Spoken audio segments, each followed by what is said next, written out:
The Galactic Council chamber towered above Ambassador Kim, its crystal ceiling revealing the cold stars beyond. Kim stood rigid, his formal blue uniform pressed perfectly, though his palms sweated inside his ceremonial gloves. Behind him, 5 other humans formed Earth's delegation, their faces showing carefully controlled expressions despite the tension.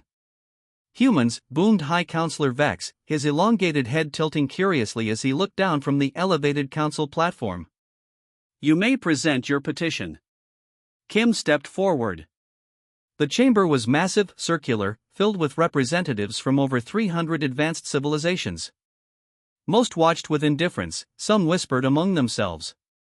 The 3 senior races, the Eltherii, Meridian Collective, and Vox Imperium, dominated the highest seats. "Honorable Council," Kim began, his voice amplified throughout the chamber. "Earth has maintained observer status for 63 years. We now request full membership based on our contributions to interstellar medicine and terraforming technology." A holoscreen materialized, showing human achievements: the cure for the Rigelian plague, successful terraforming of Mars and Venus, peaceful integration with 14 non-human species. "Our expansion has been careful and respectful," Kim continued. "Earth stands ready to join as equals in galactic governance." A silence followed. Then, unexpectedly, laughter rippled through the chamber, starting with the Eltherii representative, whose multiple throats produced a disturbing chorus of amusement. "The primates wish to join as equals," the Eltherii representative said, her translator making the word sound even more dismissive. "How entertaining." General Park tensed beside Kim. Their military advisor had warned this might happen, but Kim had insisted diplomacy would prevail. The Vox Imperium representative leaned forward, his crystalline body reflecting light across the chamber. "Humans have existed as a spacefaring civilization for barely 2 centuries. The youngest council member has traveled the stars for 15,000 years. You are children playing with tools you barely understand." Kim felt heat rising to his face but maintained his diplomatic composure. "We recognize our youth, but our accomplishments speak." "Your accomplishments," interrupted the Meridian representative, a cloud of blue particles forming a vaguely humanoid shape. "Your terraforming technology is based on principles the Eltherii discovered millennia ago. Your medical breakthroughs use fundamental research from our archives. You have invented nothing original." The chamber erupted in murmurs of agreement.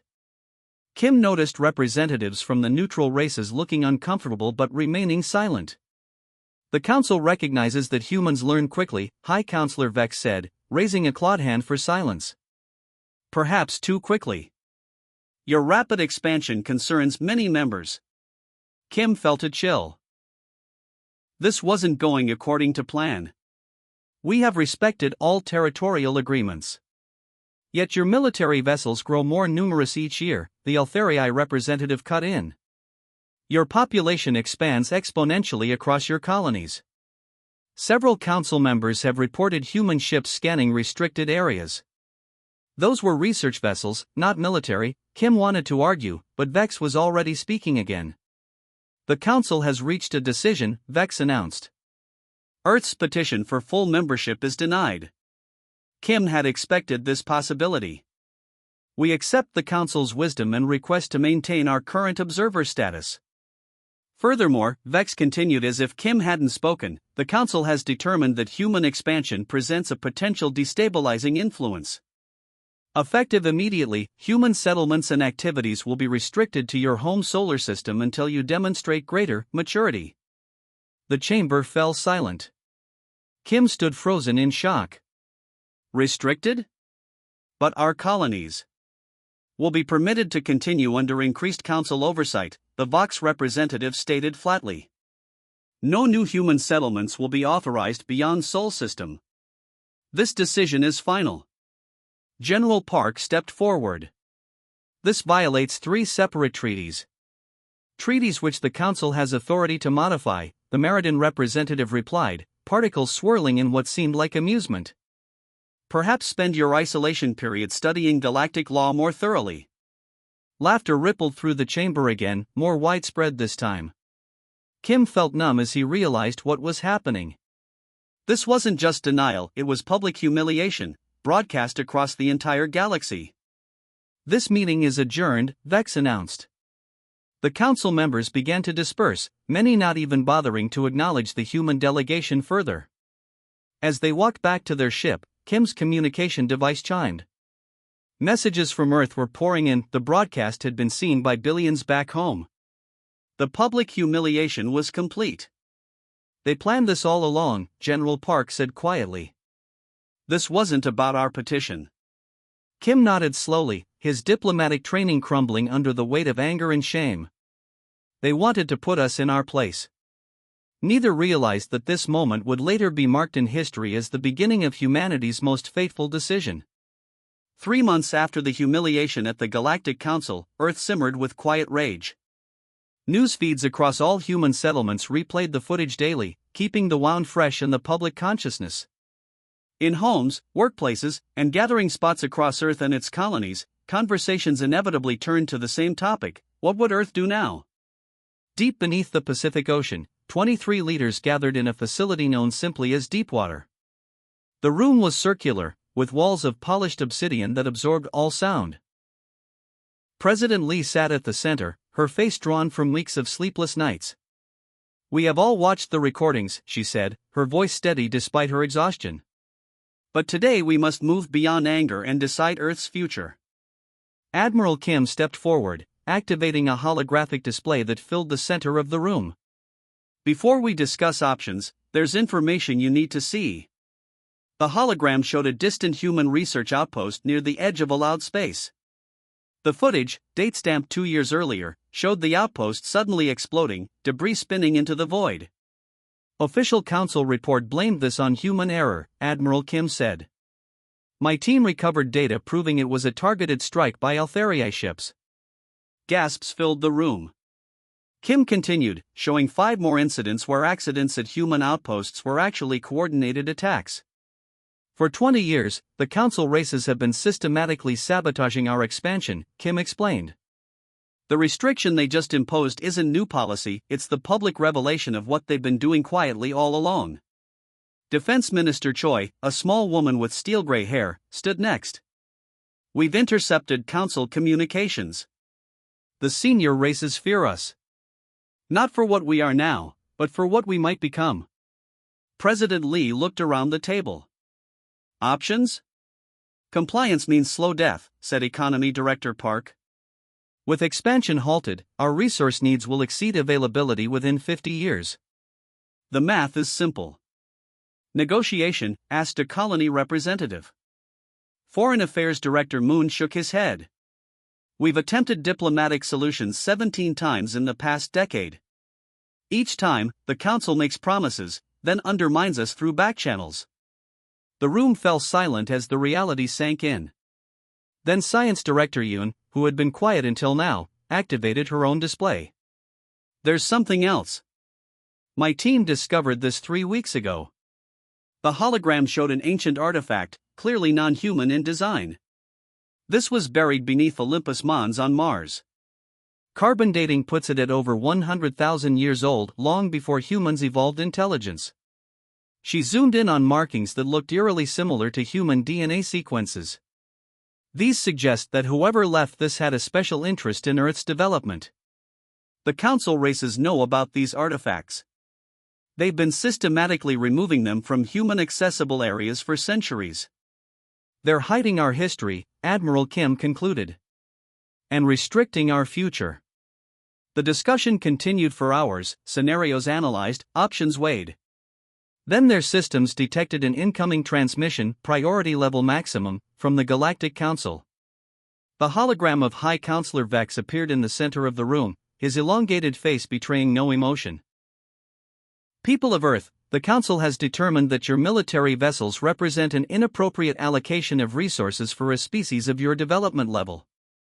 As a show of good faith, you will dismantle your 4 largest battlecruisers within 30 Earth days. Council inspectors will arrive to verify compliance. The transmission ended without waiting for response. The room remained silent for several long moments. Admiral Kim finally spoke. They're not just containing us. They're disarming us. President Lee stood, her decision made. I believe we've reached consensus. The question is no longer whether we resist, but how. Defense Minister Choi stepped forward. We've prepared for this possibility. Operation Prometheus is ready for authorization. What exactly is Operation Prometheus? Asked a colony representative. A comprehensive plan to secure humanity's future, Choi replied. Phase 1 involves activating sleeper agents we've positioned throughout Council space over the past decade. Phase 2 targets their fuel processing centers. Phase 3 will mean war, President Lee interrupted. Let's be clear about what we're deciding. Not retaliation, not demonstration, but war against civilizations thousands of years more advanced than our own. The room fell silent again as each leader contemplated the magnitude of this choice. If we do nothing, we accept extinction, said Admiral Kim. I prefer to fight. President Lee looked at each face around the table. This decision must be unanimous. The consequences will affect all humanity for generations. One by one, they voiced their support. The final vote was recorded, 23-0 in favor of Operation Prometheus. May history understand why we had no choice, President Lee said quietly. Humanity goes to war. For 6 months, Earth gave no indication that it had rejected the Council's demands. No official response was sent. No military movements were detected. When Council inspectors arrived to oversee the dismantling of Earth's battlecruisers, they found the ships apparently being prepared for decommissioning. The inspectors filed positive reports, noting the humans' surprising compliance. It was all carefully orchestrated deception. Deep in asteroid bases beyond Neptune, human shipyards worked at full capacity, building vessels with a new technology that absorbed rather than reflected scanning signals. Earth's quantum laboratories perfected a communication system based on entangled particles, instantaneous messaging that couldn't be intercepted or jammed. And throughout Council space, sleeper agents who had lived as merchants, technicians, and cultural attaches for decades received coded activation messages. The date was set, July 17, 20754.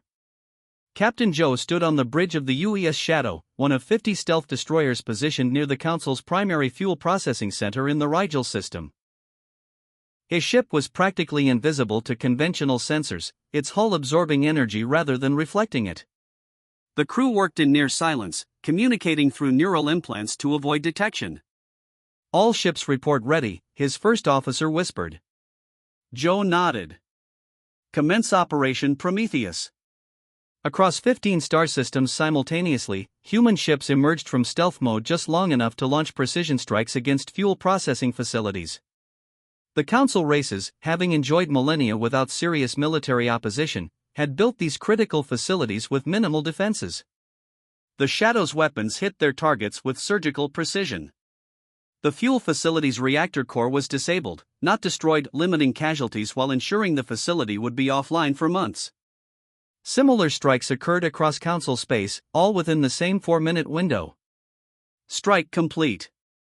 Returning to stealth mode, Joe reported through the quantum communicator. The message reached Earth instantly, despite the 12 light-year distance. On the Council homeworlds, confusion reigned. Their communication systems, infiltrated by human agents years earlier, broadcast contradictory orders. Defense grids received false alarms about attacks coming from other Council members. By the time they realized what was happening, 60% of their fuel infrastructure was disabled. The second phase began 3 hours later. Admiral Khan led the UES Dauntless and 5 other battleships directly into the Epsilon Eridani system, location of the Council's primary shipyard. The audacity of the move was its own form of stealth. No one expected humans to openly attack such a heavily defended target. They're scrambling to respond, reported Sensor Officer Min, watching the Council ships attempting to organize a defense. Their communication systems are in chaos. Khan nodded. Execute targeting plan Theta. The human ships fired not at the Council vessels, but at the automated construction platforms that built and repaired their fleets. Years of careful intelligence gathering had revealed these platforms as the true strategic targets. Without them, the Council couldn't replace lost ships. Council commanders, operating on protocols unchanged for centuries, focused on protecting their vessels while the humans systematically destroyed their shipbuilding capacity. Admiral, called Communications Officer Sung. We're receiving a direct transmission from the Council Fleet Commander. The alien's face appeared on screen, its expression unreadable to human eyes but its voice translating with clear outrage. This unprovoked attack violates all civilized conventions. The Council will dash. Admiral Kong cut the transmission. Send our prepared message to all Council frequencies. Across every communication channel in Council space, in perfect translations for each species, Admiral Kang's message played, "For centuries, you have sabotaged our colonies and restricted our growth. You misinterpreted our patience for weakness. You limited our expansion. Now we will limit your existence." The battle at Epsilon Eridani lasted less than 2 hours. When it ended, the human fleet jumped to their next target, leaving behind a crippled shipyard and confused defenders. By the third day, the pattern became clear to the Council races. Humans weren't fighting a conventional war of conquest. They were selectively targeting infrastructure while avoiding mass casualties, fuel refineries, shipyards, communication hubs, and AI cores. On the fourth day, the Meridian Collective shocked the Council by announcing its neutrality in the conflict after humans demonstrated they could collapse Meridian stargates at will. In the Council's emergency session, High Counselor Vex faced angry representatives demanding answers. How could primitives coordinate attacks across 15 systems simultaneously, demanded the Eltherii representative. How did they bypass our most sophisticated defenses? Vex had no answer. The carefully maintained hierarchy of galactic civilization was crumbling before his eyes. On Earth, President Lee watched reports from the front with grim satisfaction. "Send word to Admiral Kong," she instructed. Phase 3 begins tomorrow. The humans had achieved complete strategic surprise, the most decisive advantage in any war. And they had only just begun. 2 years into the war, Commander Yoon stood on the observation deck of the UES Relentless, watching the evacuation of New Harmony Colony. Below, thousands of civilians rushed toward transport ships as defense batteries fired continuously at the approaching Vox Imperium fleet. The sky blazed with explosions as human fighters engaged the alien vessels. Commander, called Lieutenant Shin from the communications station. "We've lost contact with Admiral Kang's fleet at Procyon." Yoon's stomach tightened. Admiral Kong had been humanity's most brilliant tactical leader, responsible for 6 major victories. If his fleet was gone. Confirmed reports coming in, Shin continued, her voice faltering. The Procyon operation was a trap. The Admiral's ship was destroyed with all hands. The bridge fell silent. Everyone knew what this meant. The initial human advantage of surprise was long gone. The ancient races had adapted their superior technology with frightening speed, developing countermeasures against human stealth systems and finding ways to detect their quantum communications. Last month, the Vox Imperium had deployed planet killers against 3 outer colonies, causing millions of civilian deaths. Earth's unified government was beginning to fracture under the pressure, with some colonies calling for surrender. "We need to join the retreat to Sol system," Yoon said quietly. "Get those transports loaded faster." As the last civilians boarded, a massive Vox warship appeared in the upper atmosphere, its weapons powering up to glass the entire settlement. "We can't stop that thing," Weapons Officer Bay said. Yoon nodded grimly. "Cover the transport's escape. We'll draw their fire." The Relentless turned toward the Vox ship, all weapons firing in a desperate attempt to distract the planet killer. Yoon knew it was likely a suicide mission, but every second bought more civilians a chance to escape. Just as the Vox weapon reached critical charge, 3 unidentified ships dropped out of faster-than-light travel directly above it. They fired strange, spiral-patterned energy beams that cut through the Vox vessel's supposedly impenetrable shields. The planet killer exploded in a cascade of blue-white energy. "Those aren't our ships," Bay said in amazement. "I've never seen that weapon technology." Yoon's communication panel chimed with a priority message from Earth Command, marked with the highest security clearance. "All fleet commanders," came the voice of Defense Minister Choi. Fall back to designated coordinates immediately for refit with new weapon systems. Operation Lazarus is now active. 6 days later, Yoon stood in a massive underground facility beneath Mount Pictou, along with 30 other ship commanders. Before them stood Dr. Moon, her lab coat stained and her eyes red from lack of sleep. "What you're about to see changes everything," she said, activating a holographic display. The display showed an artifact, clearly not of human design, covered in strange symbols. "This was recovered from Mars 3 years ago," Dr. Moon explained. "We believed it was left by an unknown alien race.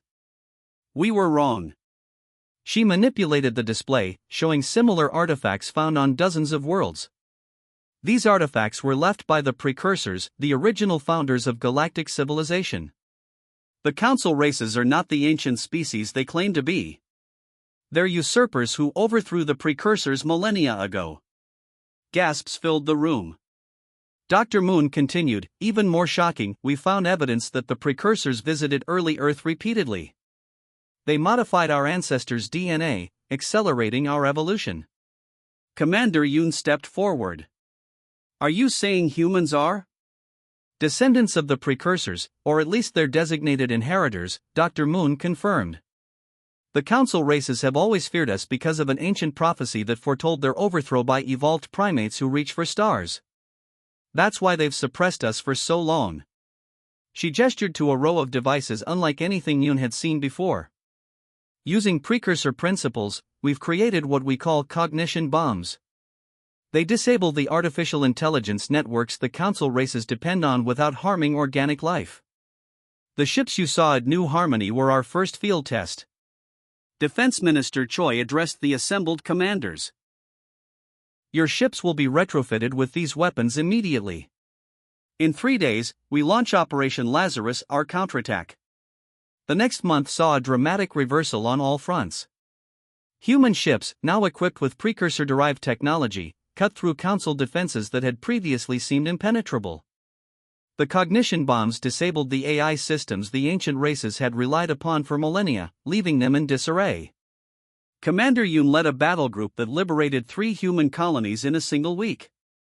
With each victory, more Council ships surrendered rather than face the new human weapons. At the recaptured human colony on Alpha Centauri, Yoon watched as her crew helped rebuild destroyed settlements. A young lieutenant approached with a communication tablet. "Commander, Earth Command is requesting all fleet commanders for a strategic briefing," he said. "They're saying we're beginning the final phase." Yoon looked up at the sky, where the stars no longer seemed to represent threats but possibilities. "Tell them we're ready," she said. "It's time we paid the Council a visit." 5 years after the first shots were fired, Admiral Yoon stood on the bridge of the UES Vindication, gazing at the massive Galactic Council station through the viewscreen. The station, once a symbol of human humiliation, now floated surrounded by Earth's fleet. The mighty Council armada that had protected it for millennia was gone, scattered across dozens of systems in retreat or surrender. "The Eltherii diplomatic vessel is requesting permission to dock," reported Communications Officer Min. Yoon nodded. "Grant permission. Inform President Lee." The president had insisted on being present for this moment. After 5 years of war that had claimed millions of lives on both sides, the conflict was ending where it began. In the station's grand chamber, now controlled by human forces, President Lee sat at the center of what had once been the Council's high platform. Around her stood the military and civilian leaders who had guided humanity through its darkest hours. The chamber's tiered seating areas were filled with representatives from Earth's colonies and several former Council races who had switched sides during the conflict. The Eltherii delegation entered, led by Supreme Director Cole, his elongated head bowed in what humans now recognized as a gesture of submission. Behind him walked representatives from the Vox Imperium. The Meridian Collective, having declared neutrality early in the war, sent observers. "You have requested this audience," President Lee said, her voice steady. "We are listening." Supreme Director Cole spoke, his translator converting his multi-tone speech to human language. "The Eltherii Dominion offers unconditional surrender and requests terms. The Vox Imperium likewise surrenders," added their crystal-formed representative. "We ask for mercy." Admiral Yoon watched President Lee carefully. They had discussed this moment extensively. Some military leaders had argued for harsh punishment, others for magnanimity. The decision would define humanity's place in the galaxy for generations. "We do not accept your surrender," President Lee said, causing murmurs throughout the chamber. The alien delegates froze in what appeared to be shock or fear. Instead, Lee continued, "We demand justice. Not surrender, but accountability." She activated a holographic display showing the devastated human colonies where the Vox had deployed planet killers. These were civilian settlements. Millions of non-combatants died. Someone must answer for these crimes. Director Cole's translator conveyed his confusion. "You wish to put us on trial? This is not how interstellar conflicts are resolved." "It is now," Admiral Yoon said firmly. What followed was unprecedented in galactic history, a public trial of the Council leadership broadcast across all worlds. For 2 months, evidence was presented detailing centuries of the Council's systematic suppression of younger species, the deliberate sabotage of human colonies, and the war crimes committed during the conflict. Most shocking to the watching galaxy was the revelation of the Council's deepest secret, the prophecy that had driven their fear of humanity for centuries. Dr. Moon presented the translated precursor text: "When the children of the forgotten builders rise from the blue world, reaching for stars with hands shaped by our design, the false council shall fall, and the circle will be complete." "You feared us because of words written millennia ago," President Lee said to the council leaders. "Your fear became hatred, your hatred became action, and your actions brought the very fate you sought to avoid." The final day of the trial arrived. The chamber was silent as President Lee delivered humanity's verdict. "For crimes against sentient beings across multiple star systems, this court finds the leadership of the former Galactic Council guilty," she announced. "However, we recognize that vengeance only perpetuates cycles of violence." She stood, looking at each council representative in turn. "Your punishment is this: the dissolution of the Galactic Council in its current form. All races, regardless of technological advancement, will have equal representation in the new interstellar confederation we will build together." The chamber erupted in surprised murmurs. No one had expected this outcome. 6 months later, Admiral Yoon stood on the observation deck of the rebuilt Council Station, now headquarters of the Interstellar Confederation. Below her, delegates from 97 species, including many that had never been permitted council representation, worked together on the new galactic charter. "Was justice served?" asked Dr. Moon, joining her at the viewport. Yoon watched as human ships helped rebuild a Vox colony that had been damaged in the war's final battles. "Not punishment, but transformation. That's the justice we needed." In the distance, exploration vessels bearing the new Confederation emblem prepared to journey into unexplored space. Among them was the UES Prometheus, named for the operation that had begun the war, but now symbolizing the fire of knowledge shared among all species. "The precursor prophecy was right," Dr. Moon said quietly. "The false council fell. But the circle isn't just complete," Yoon replied, watching the diverse species working together below. "It's expanded.